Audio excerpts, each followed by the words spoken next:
Hi, this is Robin Eccles with Remax Associates. Thanks for tuning in for the weekly real estate recap.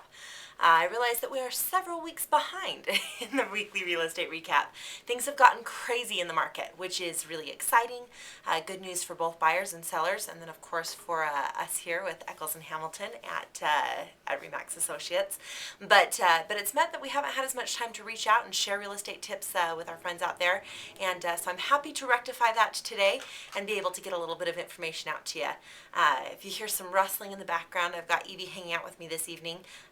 So I've got a little 5-year-old helper running around the office, so it may be a little bit less than quiet, but we'll get you the info. What I want to talk to you about today is multiple offers. We are in the unique position now that we are starting to see multiple offers come back out on the market, which is really exciting, but can be frustrating if you're a buyer out there. Putting in offers on properties, especially if we're looking in areas that have had more home selling and in these hot price ranges, particularly below the 200,000 range, and then some in the luxury market as well, depending on which pocket you're in. So what I want to talk about are some things that we can do to help set apart your offer, to help it so that yours is the one that gets selected if we're in a multiple offer situation. Just to clarify, multiple offer situation meaning we've got a property, several people have submitted offers on this home, and so the sellers come back and say, okay, to all of the different buyers that have submitted offers, give me your highest and best, and we'll pick one of these offers and move forward. So basically we're talking about how to set your offer apart, how to make sure yours is the one that gets selected. First off is kind of a no-brainer, but that is just to make sure that there are as few contingencies attached to the property as possible. Making sure that your home has sold, that you don't have a contingency of waiting for a home to sell in order to move forward. Making sure that your deadlines and your dates are as tight as possible, so the sellers feel comfortable that there's not a ton of wiggle room, that you're not going to put this offer in and then disappear on them 3-4 weeks later, and they'll be left, with no offer in hand. So, second option or suggestion is to increase your earnest money deposit. So standard earnest money deposit right now is about $1,000. Some will require more if you're looking at bank-owned homes. Sometimes they'll require a 1% down or a 1% earnest money deposit at the time that they look at your offer, but typically we're seeing people come in with $1,000 earnest money deposits.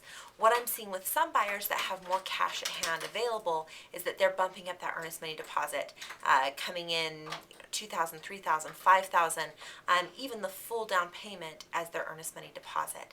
Now keep in mind, your earnest money deposit, you have multiple options during the time of transaction that you can pull out of that transaction and retain that earnest money deposit. So there's not huge risk with that. We would obviously want to watch your deadlines really closely and make sure that we're protecting that earnest money. But should you get into inspections and decide to cancel, we could cancel and retain that earnest money. But it's just putting more skin in the game. It's showing to the sellers that you're more committed, that you're more serious, that you have cash at hand that's available, which can set you apart from other offers that they may be receiving. Third thing I want to talk about is strong financial documentation. Work closely with your lender. We work really closely with our preferred lenders to make sure that they are putting together a strong financial package for our buyers.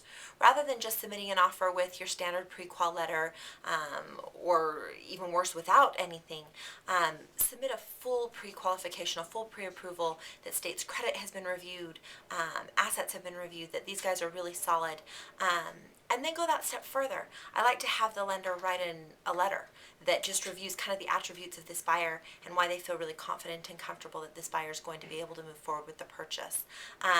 I like any funds that are going to be used in the transaction. I like to send over a proof of funds so that the sellers can see, yeah, these funds are actually available. These guys do have the money. They're going to be able to move forward.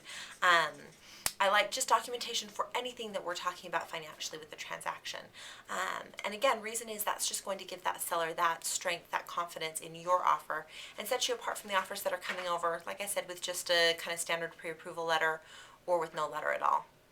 And then I always like to make sure that we're making available to the sellers contact with the loan officer, and that loan officer is prepped for that conversation so that they're prepared to really sell the buyer to the sellers. Next thing that you can look at is finding ways to minimize what it is that you're asking for as far as concessions. One great way to do this is that with interest rates as low as they've been, lenders have been able to wrap closing costs into the loan rather than asking the seller for the closing costs. And that can sometimes set your offer apart from other offers that they may be receiving.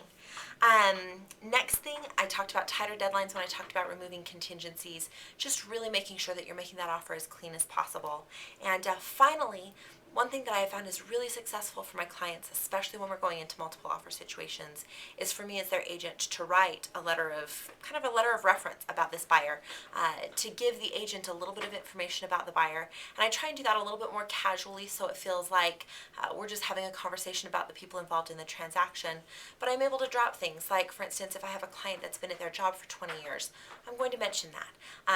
If they've got a family and I can tell that the sellers have a family, I can talk about how the family's excited about the prospect of making this their home. We can find those little ways, one, to connect with the sellers, and two, to really, again, reinforce and show how strong the buyers are.